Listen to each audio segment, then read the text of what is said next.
svima ljudi, dobrodošli u još video. Danas ću pokazati kako da uklonite onu iklonicu sa floppy diska koja se nalazi ovdje.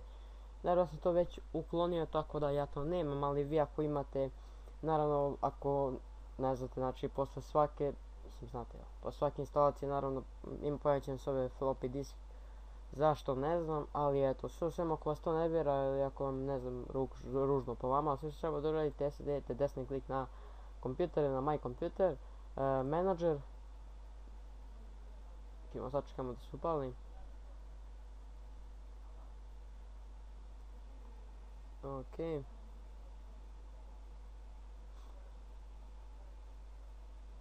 I kad vam se ovo upali, idete na Device Manager. Malo sačekamo ovdje. I ovdje naravno nađete gdje vam je floppy disk. Treba da idete samo na ovo će biti disable, tako da bi pritisnuli disable. Kad disablete, da, znači idete ovdje, idete desni klik, idete naravno disable. I kada to radite, naravno vama se dakle neće pojaviti, znači nećete imati da više ili ovdje gdje već su veše taj floppy disk. Tako da se bi to bilo to za epizodu, ostavite like, share, subscribe ako sam vam pomogao.